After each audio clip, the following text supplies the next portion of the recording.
بسم اللہ الرحمن الرحیم رب اشرح لی صدری ویسر لی امری واحلل عقدۃ من لسانی یفقہوا قولی۔ سورۃ الملک میں اللہ تعالیٰ فرماتے ہیں الذی خلق الموت والحیاۃ لیبلوکم ایکم احسن عملا، کہ اس نے زندگی اور موت بنائی تاکہ تمہیں آزما کے دیکھے کہ تم میں اچھے کام کون کرتا ہے۔ ان آیات سے پتہ چلتا ہے کہ دنیا میں ہر انسان کو ضرور آزمایا جائے گا، یعنی ہر ایک کا امتحان ہوگا، کیونکہ اس دنیا میں ہم آئے ہی امتحان کے لیے ہیں۔ تو ہم بات یہ کر رہے تھے کہ اللہ تعالیٰ نے چونکہ امتحان کے لیے پیدا کیا ہے، اس لیے کبھی بھوک، کبھی مال، کبھی جان، کبھی پھل، کبھی فصلوں کی کمی، ان کے ساتھ انسان کا امتحان ہوتا رہتا ہے۔ کوئی نہ کوئی چیز زندگی میں مسئلہ کھڑا ہی رکھتی ہے، ایک مسئلے سے نکلتے ہیں ایک اور میں پھنس جاتے ہیں، ایک سے نکلتے ہیں ایک اور میں پھنس جاتے ہیں، یعنی کوئی نہ کوئی غم ہمیں لگا ہی رہتا ہے۔ تو ایسی صورت میں کیا کرنا چاہیے کہ جب کوئی مصیبت پہنچے تو کیا کہنا چاہیے؟ انا للہ و انا الیہ راجعون۔ کوئی چیز چلی گئی، ہم بھی اللہ کے، ہم بھی جانے والے ہیں، اپنی موت کو یاد کر لیں، یعنی جب کوئی فوت ہو تو اپنی موت یاد کریں، ہم نے بھی چلے جانا ہے، یہاں تھوڑی بیٹھے رہنا ہے۔ تو اس طرح مومن کے دل کو سہارا ہو جاتا ہے، وہ کسی کی وفات پر اتنا افسوس نہیں کرتا کہ اپنا آپ ہی گنوا دے، کھپا دے، اپنے آپ کو ہی ختم کر دے، ایسا نہیں ہوتا، بلکہ وہ کیا کرتا ہے کہ صبر کرتا ہے۔ تو یاد رکھیے کہ کوئی بھی مصیبت اللہ کے اذن کے بغیر نہیں آتی۔ قرآن مجید میں آتا ہے وما اصاب من مصیبت الا باذن اللہ، کوئی مصیبت نہیں آتی مگر اللہ کی اجازت سے آتی۔ وَمَن يُؤْمِن بِاللَّهِ يَهْدِ قَلْبَهُ، اور جو اللہ پر ایمان رکھتا ہے، اللہ پہ اعتماد کرتا ہے، اللہ اس کے دل کو ہدایت بخشتا ہے۔ اس مصیبت کے اندھیرے میں بھی اللہ تعالیٰ اس کو صحیح رستہ دکھا دیتا ہے، اس کا حل بتا دیتا ہے۔ اور یہ بھی یاد رکھیے کہ یہ جو مصیبتیں وغیرہ ہیں، یہ اللہ کے اذن سے جب آتی ہیں، اگر اللہ نہ چاہے تو آ بھی نہیں سکتی، یعنی یہ ہماری تقدیر میں ہوتی ہیں کہ اس بندے کو اس چیز سے آزمانا ہے، اور اگر کوئی چیز ہماری تقدیر میں نہیں تو ڈرنے کی بھی ضرورت نہیں۔ یہ جو ہم وہم کا شکار ہو جاتے ہیں نا، خوف کا، پتہ نہیں یہ نہ ہو جائے، پتہ نہیں میرے بڑھاپے میں کیا بنے گا، میری اولاد نہیں ہے، میری تو شادی بھی نہیں ہوئی، میرا کیا ہوگا۔ اگر جن کے بچے ہوتے ہیں وہ بھی کہتے ہیں پتہ نہیں بچے اچھے نکلیں گے نہ، پتہ نہیں ہمارا ساتھ دیں کہ نہ، پتہ نہیں کاروبار کو کچھ نہ ہو جائے، پتہ نہیں نوکری نہ چھوٹ جائے، پتہ نہیں یہ نہ ہو جائے۔ اس طرح کے توہم بھی نہیں کرنے چاہیے، یہ شیطان کے وسوسے ہوتے ہیں، کیونکہ اس کا پسندیدہ کام ہے بندہ مومن کو غمگین رکھنا، ٹھیک ہے؟ تو آپ نے غمگین نہیں رہنا، فوراً اللہ کی طرف رجوع کرنا ہے کہ آج تک میرا رب مجھے پال رہا ہے، آئندہ بھی وہی پالے گا، بس تسلی۔ اور اگر کوئی مصیبت آنی نہیں تو وہ میری فکر کرنے سے آنی جانی، ہاں؟ کیونکہ ما اصابہ لم یکن لیخطئہ وان ما اخطأہ لم یکن لیصیبہ، جو چیز آنی ہے وہ ٹل نہیں سکتی، اور جو نہیں آنی وہ آ نہیں سکتی۔ تو جو آنی ہے اس نے آنا ہے، اس کے لیے اللہ سے دعا کرنی چاہیے کہ اللہ سبحانہ وتعالی ہمیں عافیت میں رکھے، اور اگر کوئی چیز آ کے ہٹ کرے تو صبر کی توفیق عطا فرمائے تاکہ اس کا اجر حاصل ہو سکے، اجر نہ گنوائیں ہم۔ پھر آپ دیکھیے کہ کبھی کوئی مصیبت آتی ہے تو ہم لوگوں کو بلیم کرنا شروع کر دیتے ہیں، اس نے نظر لگا دی ہے، اس نے جادو کر دیا ہے، اس نے حسد کر لیا ہے۔ اس سے بھی یہ کہ انسان جو ہے اس کے اندر ایک اور طرح کی خرابی پیدا ہونے لگتی، جو نظر بھی لگی نا تو اللہ کے اذن سے ہی لگی، ورنہ ہر وقت لوگ ہمیں دیکھتے نہیں رہتے، وہی لوگ دیکھ رہے ہوتے ہیں، ہمیں کچھ بھی نہیں ہوتا، اور کسی دن ان کی نظر ہمیں لگ جاتی ہے۔ تو لوگوں کی آنکھیں بند کر سکتے ہیں؟ نہیں کر سکتے۔ ہمیں کیا کرنا چاہیے؟ حفاظت کی دعائیں پڑھنی چاہیے، صدقہ خیرات کرنا چاہیے، ایسے کام کرنے چاہیے کہ جس سے اللہ تعالیٰ ہمیں محفوظ رکھے، نہ کہ ہم نجومیوں کے پاس جائیں کہ اچھا میرے جادو کس نے کیا اور فلاں کام کیسے ہو گیا۔ نہیں، غیب کی خبریں اللہ کے سوا کسی کو نہیں پتا، ان چیزوں کے پیچھے نہیں پڑنا چاہیے۔ پھر اسی طرح بعض اوقات جو مصائب ہوتے ہیں یا آزمائشیں ہوتی ہیں وہ بندے کے حق میں بڑی خیر ہوتی ہے، اس سے بندے کے اندر اللہ کی طرف قریب ہونے اور اللہ کی رضا حاصل کرنے کا شوق پیدا ہوتا ہے۔ رسول اللہ صلی اللہ علیہ وسلم نے فرمایا اللہ جس کے ساتھ بھلائی کا ارادہ کرتا ہے اس کو مصیبت میں مبتلا کر دیتا ہے. اب وہ بندہ جو بھاگا جا رہا تھا دنیا کی طرف، جب پڑی اس پر مصیبت تو اب کیا ہوا؟ اللہ کی طرف اس نے رجوع کر لیا، اس نے اللہ کے سامنے رونا شروع کر دیا، دعائیں مانگنی شروع کر دی، ذکر اذکار وظیفے کرنے شروع کر دیے. اتنا ذکر ہم عام طور پہ کرتے ہیں جب ہم خوشحالی میں ہوتے ہیں؟ نہیں. لیکن جب مصیبت آتی ہے تو پھر دن رات دعائیں کرتے ہیں، اور دعا عبادت ہے، ہم ہر وقت عبادت کی حالت میں ہو جاتے ہیں. پھر اسی طرح ہے کہ اللہ تعالیٰ بندے کو اس کے ذریعے صاف کرتا ہے، گناہ پاک ہوتے ہیں. حدیث میں آتا ہے مسلمان کو جو بھی پریشانی، رنج، غم، ملال، تکلیف کچھ بھی پہنچتا ہے، حتیٰ کہ کوئی کانٹا بھی اس کو چبھ جاتا ہے، تو اللہ تعالیٰ اسے اس کے گناہوں کا کفارہ بنا دیتے ہیں اور اس کو اس کے ذریعے پاک کر دیتے ہیں. پھر اسی طرح ایک جگہ پر تو یہ آتا ہے کہ یہ اللہ کی محبت کی علامت ہوتی ہے. ہم تو جس سے محبت کرتے ہیں اس کو زیادہ اچھی اچھی چیزیں دیتے ہیں، لیکن اللہ کی محبت بندوں کی محبت سے مختلف ہے. وہ اس کو تکلیف میں مبتلا کر کے اپنی طرف لے آتے ہیں. حدیث میں آتا ہے اذا احب اللہ قوما ابتلاہم، جب اللہ کسی قوم سے، کچھ لوگوں سے محبت کرتا ہے تو ان کو امتحان میں مبتلا کر دیتا ہے، اور یہ اللہ کے قرب کی علامت ہوتی ہے. اور اس میں آپ دیکھیے کہ ایک حدیث سے پتہ چلتا ہے کہ آپ نے فرمایا کہ ان میں سے کچھ لوگ آزمائش پہ بہت خوش ہوتے ہیں بنسبت اس شخص کے جو کچھ دیے جانے پہ خوش ہوتا ہے. وہ امتحان پر کہتا ہے کہ اللہ نے ہم سے محبت کی، اللہ نے ہمیں یاد رکھا. اور صحابہ میں یہ ہوتا تھا کہ اگر انہیں کوئی مشکل نہیں پیش آتی تھی، ہر وقت خوشیاں ہی خوشیاں، تو فکر مند ہونے لگتے تھے کہ کہیں اللہ تعالیٰ ہم سے ناراض تو نہیں. اس کا یہ مطلب نہیں کہ ہمیں مصیبتیں مانگنی چاہیے، نہیں، ہرگز نہیں. عافیت مانگنی چاہیے، عافیت کی دعا اللہ کو پسند ہے. لیکن اگر مشکل آ جائے تو مسکرا کے مقابلہ کرنا چاہیے، نہ کہ رونا پیٹنا ڈال دے. اس موقع پر صبر کرنا چاہیے. صبر کیا ہے؟ کسی مصیبت کو اچھے انداز میں ٹیکل کرنا، اچھے انداز میں اس کا مقابلہ کرنا. ابن تیمیہ کہتے ہیں کہ اللہ نے اپنی کتاب میں 90 سے زیادہ جگہ پر صبر کا ذکر فرمایا، 90 سے زیادہ جگہوں پر. اور 2 جگہ تو اللہ تعالیٰ نے اس کو صبر اور نماز کو ساتھ ساتھ بیان کیا ہے. وَاسْتَعِینُوا بِالصَّبْرِ وَالصَّلَاةِ، صبر انبیاء کی صفت ہے. پھر اسی طرح قرآن مجید میں صبر کرنے والوں کی تعریف کی گئی ہے. وَالصَّابِرِينَ فِي الْبَأْسَاءِ وَالضَّرَّاءِ وَحِينَ الْبَأْسِ أُولَٰئِكَ الَّذِينَ صَدَقُوا وَأُولَٰئِكَ هُمُ الْمُتَّقُونَ. اور خصوصاً جو تنگ دستی اور تکلیف میں اور لڑائی کے وقت صبر کرنے والے ہیں، یہی لوگ ہیں جنہوں نے سچ کہا اور یہی بچنے والے ہیں. یعنی جو مصیبتوں کے وقت صبر کریں وہی متقی لوگ ہیں، وہی اصل میں پرہیزگار لوگ ہیں.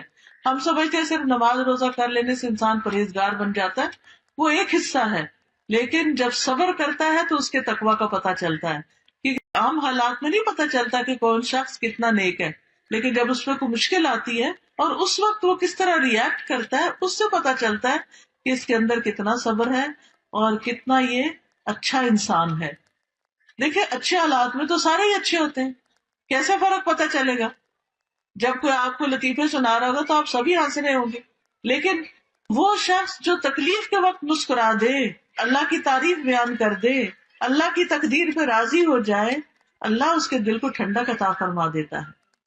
پھر اسی طرح آپ دیکھیں کہ نبی صلی اللہ علیہ وسلم کو بھی صبر کرنے کا حکم دیا گیا، پھر لوگوں کو بھی حکم دیا گیا وَجَعَلْنَا بَعْضَكُمْ لِبَعْضٍ فِتْنَةً أَتَصْبِرُونَ وَكَانَ رَبُّكَ بَصِيرًا. اور ہم نے تمہارے بعض کو بعض کے لیے آزمائش بنا دیا، یعنی انسان انسانوں کے لیے ایک امتحان ہے. کس طرح؟ بعض لوگوں کی عادت ہوتی ہے دوسروں کو ٹیز کرتے رہنا، تانے دینا، بعض کی عادت ہوتی ہے بڑا غصہ کرنا. اب وہ کیا ہے؟ انسان کے لیے ایک امتحان ہے، یعنی دوسرے آس پاس کے لوگ جو ہیں ان کے لیے وہ بندہ امتحان بن گیا. اب کیا کرنا ہے؟ صبر کرنا ہے. تو یہ جو ہے نا بندے بندوں کا امتحان بن جاتے ہیں، اس کو ہمیں سمجھنا چاہیے. کبھی ہمارے والدین ہی ہمارا امتحان ہو جاتے ہیں، وہی چھوٹی چھوٹی بات پر ہمیں ٹوکتے رہتے ہیں اور ہم پریشان رہتے ہیں کہ کریں تو کرے کیا. جواب دینے کی بھی اجازت نہیں اللہ نے دی، اور ڈانٹنے کی بھی اجازت نہیں دی، اور اونچی آواز سے بول کے سمجھا بھی نہیں سکتے. تو پھر کیا کرنا ہے؟ صبر کرنا ہے اور اچھا سلوک کرنا ہے تاکہ اللہ تعالیٰ ہم سے ناراض نہ ہو. پھر اسی طرح یہ ہے کہ افضل ایمان جو ہے صبر اور نرمی کرنا ہے. جنت میں داخلے کا ذریعہ ہے، نقصان سے بچنے کے لیے ضروری ہے صبر. والعصر ان الانسان لفی خسر الا الذین آمنوا وعملوا الصالحات وتواصوا بالحق وتواصوا بالصبر. صبر سب سے وسیع اور بہترین نعمت ہے، لیکن جو عورتیں صبر نہ کریں ان کے بارے میں بڑی سخت وعید ہے. عبد الرحمن بن شبل کہتے ہیں کہ رسول اللہ صلی اللہ علیہ وسلم نے فرمایا بے شک فساق جہنمی ہیں. کہا گیا اللہ کے رسول فساق کون ہے؟ جیسے فاسق ہوتا ہے نا، اسی سے فساق. آپ نے فرمایا عورتیں، یہ عورتیں ہیں. ایک آدمی نے کہا اللہ کے رسول کیا وہ ہماری مائیں اور ہماری بہنیں اور ہماری بیویاں نہیں؟ آپ نے فرمایا کیوں نہیں، لیکن جب ان کو نعمتیں ملتی ہیں تو شکر نہیں کرتی، اور جب ان کو آزمایا جاتا ہے تو صبر نہیں کرتی. یعنی مردوں کے مقابلے میں عورتوں کے اندر صبر کی صفت کم پائی جاتی. اس لیے ہمیں اور زیادہ ایفرٹ لگانے کی ضرورت ہے کہ ہم صابر و شاکر بن جائیں. اب صبر جو ہے نا، اس کا لفظی مطلب ہوتا ہے اپنے آپ کو روکنا. کس چیز سے روکنا؟ اللہ کی نافرمانی سے روکنا. فرائض پورے کرنے کے لیے اپنے آپ کو روکنا کہ نہیں، یہ کام تو پورا کرنا ہی کرنا ہے، تو ڈیوٹی ہے میری، چاہے اللہ کے حق میں ہو چاہے بندوں کے حق میں. پھر اسی طرح نفس کو ایسی خواہشات سے روکنا جن سے روکنے کا حکم دیا گیا ہے. پھر صبر جو ہے وہ روشنی ہے. صبر کیا ہے؟ روشنی ہے. جیسے سورج کی روشنی ہوتی ہے نا، تو اس میں گرمی بھی ہوتی ہے لیکن چمک بھی ہوتی ہے، تلخی بھی ہوتی ہے. اسی طرح صبر انسان کے لیے مشقت انگیز ہے. اسی لیے نماز کو نور اور صبر کو ضیاء کہا گیا، کیونکہ صبر میں مشقت اور تکلیف پائی جاتی ہے. تو 3 طرح صبر ہوتا ہے. ٹھیک ہے، 3 طرح کی چیز. نمبر 1، اللہ کی نافرمانی سے صبر کرنا. حرام کام بڑا آسان ہو گیا، لیکن کیا کرنا؟ اپنے آپ کو روک کر رکھنا. جیسے حدیث میں آتا ہے وہ شخص جس کو کوئی حسب نسب والی عورت، خوبصورت عورت زنا کے لیے بلائے اور وہ یہ کہے آدمی کہ میں اللہ سے ڈرتا ہوں، یہ بھی صبر ہے. ورنہ جہاں انسان کو برائی کرنے کا موقع مل جائے وہاں وہ کیوں صبر کرے، کیوں پیچھے رہے جبکہ دعوت کسی اور کی طرف سے مل رہی ہے. دوسرے، اللہ کی اطاعت پر کاربند رہنا اور صبر کرنا، یعنی اللہ سبحانہ تعالیٰ کی فرما برداری کرتے رہنا، چاہے گھر میں ہو چاہے گھر سے باہر ہو چاہے کہیں بھی ہو. یہ نہیں کہ جب انہی لوگوں کے بیچ میں ہو تو اچھے کام کرنا اور جب دنیا میں نکلے تو پھر اپنی مرضی کرنا. نہیں، کہیں پر بھی ہو، مسجد میں ہو، مدرسہ میں ہو، گھر میں ہو، بازار میں ہو، اللہ ہی کی فرما برداری کرنی ہے، اللہ ہی کو سب سے بڑا سمجھنا ہے، اسی پر جمے رہنا ہے. پھر اللہ کے فیصلوں پر صبر. بعض اوقات ہم ایک خاص جاب چاہتے ہیں، وہ ہمیں نہیں ملتی تو یہ اللہ کا فیصلہ ہے. ہم بیٹی چاہتے ہیں، اللہ بیٹا دے دیتا ہے. ہم بیٹا چاہتے ہیں، اللہ بیٹی دے دیتا ہے. تو کس کا فیصلہ ہے؟ اللہ کا فیصلہ. اب اس پر بھی صبر کرنا ہے. پھر اسی طرح بعض اوقات ہم کہیں جانا چاہتے ہیں، ہم جا نہیں پاتے، اس پر بھی صبر. ہم زندگی میں کچھ بننا چاہتے ہیں، جو بننا چاہتے ہیں وہ بن نہیں پاتے کوششوں کے باوجود، تو پھر یہ کیا ہے؟ یہ بھی صبر ہے. تو اللہ کی تقدیروں پہ صبر کرنا جو ہے یہ انسان کے دل کو سکون بخشتا ہے. پھر صابرین کے لیے اللہ کے وعدے ہیں. یہ جو آیت میں نے آپ کے سامنے پڑھی اس میں 3 وعدے کیے گئے ہیں. نمبر 1، اولئک علیہم صلوات، کہ ایسے لوگوں پر رب کی مہربانیاں ہیں، ورحمت، اور رب کی رحمت ہے، واولئک هم المہتدون، اور یہی لوگ ہدایت پا گئے ہیں. یہ ہدایت یافتہ یعنی ہدایت پانے والے لوگ ہیں. تو اس میں آپ دیکھیں صلوات، رحمت اور ہدایت ملتی ہے کس پر؟ صبر کرنے پر. اور ان کے لیے مغفرت اور بہت بڑا اجر ہے. جیسے سورۃ الاحزاب کی آیت 35 میں آتا ہے والصابرین والصابرات، اور بھی صفات ہیں، اعد اللہ لهم مغفرۃ واجرا عظیما، کہ اللہ نے ان کے لیے بخشش اور بہت بڑا اجر تیار کر رکھا ہے. پھر آپ دیکھیے کہ صبر کرنے والوں کا اجر اللہ کے ذمہ ہوتا ہے، اور جو صبر کرتا ہے اس کا اجر پھر جب رب دے گا تو کتنا بڑا دے گا، پھر اس کا اجر ضائع نہیں ہوتا. پھر یہ بھی یاد رکھیے کہ جس کی آزمائش بڑی ہوتی ہے اس کا اجر بھی بڑا ہوتا ہے. کچھ لوگوں کی آزمائش چھوٹی چھوٹی ہوتی ہے اور اس پر بھی وہ صبر نہیں کرتے، لیکن کچھ کی آزمائش بہت بڑی ہوتی، تو جتنی بڑی آزمائش اتنا بڑا اجر. پھر صبر کرنے والوں کو خوشخبریاں دی گئی خیر کثیر کی، اللہ کی مدد ملنے کی، اللہ کا ساتھ ملنے کی. وَاصْبِرُوا، ان اللہ مع الصابرین، صبر سے کام کرو گے نا تو اللہ کا ساتھ ہوگا تمہارے، پھر فرشتوں کا ساتھ ملتا ہے، اللہ کی محبت ملتی ہے، واللہ یحب الصابرین، اور اللہ تعالیٰ محبت کرتا ہے صبر کرنے والوں سے. سبحان اللہ، جس بندے سے پھر اللہ محبت کرتا ہے اس کی شان ہی کیا. اللہ تعالیٰ جبریل کو بلاتے ہیں، میں فلاں بندے سے محبت کرتا ہوں، تم بھی کرو. جبریل بھی کرتے ہیں، وہ آسمان والوں میں پکارتے ہیں، آسمان والے محبت کرنے لگتے ہیں، پھر وہ محبت زمین والوں میں اتارتی جاتی ہے. تو اس لیے بہت ضروری ہے کہ ہم اللہ کی محبت حاصل کرنے کے لیے صبر کریں. وَلِرَبِّكَ فَاصْبِرْ، اپنے رب کی خاطر صبر کرو، رب نے حکم دیا ہے، رب اس کی جزا دے گا. پھر اسی طرح یہ ہے کہ انسان کو کامیابیاں نصیب ہوتی ہیں. یا ایھا الذین آمنوا اصبروا وصابروا ورابطوا واتقوا اللہ لعلکم تفلحون، اے لوگوں جو ایمان لائے ہو، صبر کرو اور مقابلے میں جمے رہو اور ڈٹے رہو اور اللہ سے ڈرو تاکہ تم کامیاب ہو جاؤ. صبر کرنے والے کو عزت ملتی ہے، بے صبرہ بندہ جو ہے دوسروں کی نگاہ سے گر جاتا ہے. دین کی امامت بھی صبر کرنے والوں کو ملتی ہے. بنی اسرائیل کے بارے میں فرمایا وَجَعَلْنَا مِنْهُمْ أَئِمَّةً يَهْدُونَ بِأَمْرِنَا لَمَّا صَبَرُوا وَكَانُوا بِآيَاتِنَا يُوقِنُونَ، اور ہم نے ان میں سے کئی پیشوا بنائے جو ہمارے حکم سے ہدایت دیتے تھے جب انہوں نے صبر کیا. یعنی امامت کس کے لیے؟ جو صابر ہو. پھر دشمن کی چالوں سے بھی انسان بچ جاتا ہے، انسان کو غور و فکر کرنے کی توفیق نصیب ہوتی ہے، دنیا اور آخرت کی نعمتیں اور برکتیں نصیب ہوتی ہیں، بے حساب اجر ملتا ہے. قرآن مجید میں آتا ہے انما یوفی الصابرون اجرہم بغیر حساب، کہ صبر کرنے والوں کا اجر بے حساب ہے، بے حساب. اس کا بدلہ جنت ہے. سلام علیکم بما صبرتم فنعم عقبی الدار، جنت کے بالا خانے بھی صابرین کے لیے ہیں. وجزاہم بما صبروا جنتا وحریرا، کتنی بڑی بڑی خوشخبریاں ہیں. اب صبر کا طریقہ کیا ہے کہ انسان اللہ کی خاطر چپ ہو جائے اگر کسی نے کوئی غلط بات کہی، اللہ کی خاطر کسی پر ظلم اور زیادتی نہیں کرے، اپنے آپ کو روک لے. خود بھوک بھی لگی ہے، اللہ کی خاطر صبر کر کے دوسرے کو کھلا دے. یعنی صبر اللہ کی خاطر کریں گے تو ہی اجر ملے گا. دوسرا یہ کہ صدمہ ہونے کی پہلی چوٹ پر، یہ نہیں کہ کسی کے وفات کی خبر سنی بین کر کرا کے ٹھنڈے ہوئے تو کہا اب میں صبر کر رہی ہوں. نہیں، بین کرنا ہی نہیں ہے، چیخنا چلانا ہے ہی نہیں. پھر یاد رکھیے صبر کوشش سے آتا ہے، جو نیت اور ارادہ کرتا نا ول پاور سے آتا ہے، کہ انسان کہے کہ میں نے کرنا ہی کرنا ہے صبر. جب آپ نے ارادہ کر لیا تو اللہ تعالیٰ آپ کے لیے آسانی کر دے گا. پھر اسی طرح دل سے اللہ کا شکر نکلنا، یعنی صبر جمیل کرنا. پریشانی کا ذکر صرف اللہ سے کرنا، بندوں سے نہیں کرنا، بندوں سے شکوہ نہیں کرنا. حدیث میں آتا ہے اللہ تعالیٰ فرماتے ہیں جب میں اپنے مومن بندے کو آزماتا ہوں اور وہ تیمارداری کرنے والوں کے سامنے میرا شکوہ نہیں کرتا تو میں اس کو اپنی قید سے آزاد کر دیتا ہوں، اس کو صحت دے دیتا ہوں، اس کے پہلے گوشت کے عوض بہترین گوشت عطا کرتا ہوں اور اس کے پہلے خون کے بدلے بہترین خون دیتا ہوں، اور وہ اثر نو عمل کرنے لگتا ہے.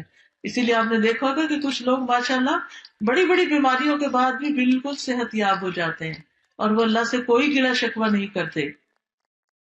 پھر زبان سے انسان رب کی رضا کے کلمات نکالے، یہ صبر کا طریقہ. اگر کوئی تکلیف میں بھی اور پوچھے کیا حال ہے تو یہ نہ کہے کچھ نہ پوچھو کوئی حال نہیں، یہ نہیں کہنا. کیا کہنا ہے؟ الحمدللہ، جس حال سے رکھے راضی ہیں، رب سے راضی رہنا ہے. خیر کے کلمات بولنا، جزا فضا نہیں کرنی، بری باتیں نہیں زبان سے نکالنی، اللہ کے بارے میں بدگمانی نہیں کرنی، نوحہ نہیں کرنا، اللہ کو الزام نہیں دینا. اور پھر صبر کے مواقع کون کون سے ہیں؟ لوگوں کی باتوں پہ صبر کر.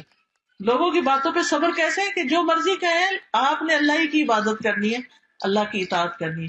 ورنہ کیا ہوتا ہے، ہم قرآن میں ایک حکم پڑھتے ہیں کہ اپنے آپ کو ڈھانکیں عورتیں. اب وہ جب ڈھانکتی ہیں تو لوگ باتیں کرنے لگتے ہیں، دیکھو یہ تو کیا مولانی بن گئی ہے. تو ہم کہتے ہیں ہاں ہے لوگ بات کریں گے، چھوڑو پرے، ہم نہیں اللہ کا حکم مانتے. یہ تو نہیں کہتے اللہ کا حکم نہیں مانتے، لیکن پردہ نہیں کرتے، یا کہیں کرتے اور کہیں نہیں کرتے. لیکن جو صبر کرے گا وہ عمل کر جائے گا، وہ کہے گا میرا رب وہاں بھی ہے، میرا رب یہاں بھی ہے، ان لوگوں نے میرا کیا بگاڑ لینا ہے، مجھے کیا زیادہ سے زیادہ نقصان دے دیں گے. چار باتیں ہی ہے نا، ایک کان سے سنے دوسرے سے بندہ نکال دے، کرے وہی جو رب چاہتا ہے. ہم تو کہتے ہیں کریں گے وہ جو ہمارا دل چاہتا ہے، نہیں، کریں گے وہ جو رب چاہتا ہے انشاءاللہ۔ اسی طرح جب کوئی ستائے تو اس وقت بھی صبر کرے۔ ایک شخص نبی صلی اللہ علیہ وسلم کے پاس آیا اور اپنے پڑوسی کی شکایت کرنے لگا، آپ نے فرمایا جاؤ اور صبر کرو، کوئی بات نہیں۔ لیکن ہمیں کوئی سنائے تو ہم اس کے ہاں میں ہاں ملا دیتے ہیں اور کہتے ہیں تم تو بڑے مظلوم مسکین ہو۔ پھر اسی طرح غلط الزام لگانے پر بھی صبر کرنا چاہیے۔ ہاں، اگر موقع ہو تو انسان اپنی صفائی پیش کر دے، اور اگر کوئی سننا ہی نہیں چاہتا ہماری صفائی تو کوئی بات نہیں، اللہ کو تو پتا ہے کہ ہم بے گناہ ہیں۔ پھر اسی طرح حالات کی تنگی پر، رزق میں کمی پر، پھر اسی طرح بیماری پر، بیٹیوں کی پیدائش پر، نبی صلی اللہ علیہ وسلم نے فرمایا جس شخص کی 3 بچیاں ہوں اور وہ ان پہ صبر کرے کہ 3 بیٹیاں اوپر تلے پیدا ہوگی، اور محنت کر کے انہیں کھلائے اور پلائے اور پہنائے، وہ اس کے لیے جہنم کی آگ سے اوٹ بن جائیں گی۔ کتنا بڑا اجر ہے۔ بچوں کی وفات ہو جائے تو اس پر صبر کرنا، بیت الحمد۔ پھر اسی طرح علم کے حصول میں صبر کرنا، آپ علم کے لیے نکلتے ہیں، کبھی گاڑی نہیں ملتی، کبھی آپ دھوپ میں ہیں، کبھی پسینوں میں، کبھی گھر سے ڈانٹ پڑ رہی ہے، کبھی ٹیچر ڈانٹ رہی ہے، تو گھبرا کے چھوڑنا نہیں۔ صبر کرنے کا مطلب یہ ہے کہ سفر جاری رکھنا ہے یہاں تک کہ اپنا کام مکمل کر لیں۔ پھر اسی طرح بڑوں کی طرف سے کوئی بات ڈانٹ سننی پڑ جائے اس پر صبر کر لیں۔ پھر اسی طرح اگر آپ کو آپ کے بہن بھائیوں کے مقابلے میں ترجیح نہیں دی جاتی، ان کو زیادہ مل جاتا ہے، اس پر بھی صبر کر لیں، کوئی بات نہیں، مجھے اللہ دے گا۔ پھر جب بدلہ لینے کا موقع ہو اس وقت بھی صبر کریں۔ آپ دیکھیں صبر کرنے والوں کی مثالوں میں ابراہیم علیہ السلام کے بیٹے اسماعیل علیہ السلام کی مثال آتی۔ جب ان کے والد نے کہا کہ میں تمہیں ذبح کرنے لگا ہوں، ہمارے ماں باپ ہمیں یہ تو نہیں کہتے ہم تمہیں مارنے لگے ہیں، چھوٹی سی ڈانٹ میں بھی ہم تو رو پڑتے ہیں، ہاں؟ اور واویلا مچا دیتے ہیں یا بھوک ہڑتال کر دیتے ہیں یا اور کسی طرح پلٹ کے ماں باپ کو ستانے لگتے ہیں، تو یہ تو صبر نہ ہوا۔ صبر کیا ہے؟ اچھا کوئی بات نہیں، امی ہے نا، پیار بھی تو کرتی ہیں، ڈانٹ دیا تو کیا ہو گیا۔ خیر، اسماعیل علیہ السلام کو جب ان کے والد نے کہا کہ اے بیٹے میں تمہیں ذبح کرنے لگا ہوں، تمہارا کیا خیال ہے؟ قال یا ابت افعل ما تؤمر، کہنے لگے ابا جان آپ کو جو حکم ملا آپ کریے، ستجدنی انشاء اللہ من الصابرین، آپ مجھے انشاءاللہ صبر کرنے والا پائیں گے۔ اور پھر یعقوب علیہ السلام کی مثال جب ان کے سامنے یوسف علیہ السلام جو انہیں بہت محبوب تھے، ان کو بھیڑیے کھانے کی خبر سنائی گئی تو انہوں نے کیا کہا؟ فصبر جمیل۔ ایوب علیہ السلام کی مثال 18 سال بیماری میں مبتلا رہے لیکن انہوں نے اللہ سے کوئی ناراضگی کا اظہار نہیں کیا۔ حضرت آسیہ کی مثال کہ کس طرح فرعون ان کو ستاتا تھا، فرعون نے اپنی بیوی کے دونوں ہاتھوں اور دونوں پاؤں پر کیل ٹھوک دیے تھے اور وہ سخت تکلیف میں تھی، تو جب فرعونی آگے پیچھے اور اوپر سے پیرا بھی دیتے تھے، جب فرعونی آگے پیچھے ہوتے تو فرشتے ان پہ سایہ کر لیتے، تو اس وقت انہوں نے دعا مانگی تھی رب ابن لی عندک بیتا فی الجنہ، اللہ اپنے پاس جنت میں گھر بنا دے۔ تو نبی صلی اللہ علیہ وسلم کو طائف کے سفر میں کتنی تکلیف اٹھانی پڑی تھی۔ حضرت عائشہ رضی اللہ تعالیٰ عنہ پر جب الزام لگا تھا تو اس وقت انہوں نے کیا کہا تھا؟ فصبر جمیل واللہ المستعان علی ما تصفون، صبر ہی اچھا ہے، بہترین صبر کروں گی اور اللہ ہی میرا مددگار ہے ان باتوں میں جو تم مجھ پہ کرتے ہو۔ تو یاد رکھیے صبر کوشش سے بھی اور صبر دعا سے بھی، یہ دعائیں مانگنی چاہیے۔ ربنا افرغ علینا صبرا، خاص طور پر جب صبر کرنا مشکل ہو رہا ہو تو ربنا افرغ علینا صبرا وتوفنا مسلمین، اور پھر ربنا افرغ علینا صبرا وثبت اقدامنا وانصرنا علی القوم الکافرین، یا حی یا قیوم برحمتک استغیث لا الہ الا انت سبحانک انی کنت من الظالمین۔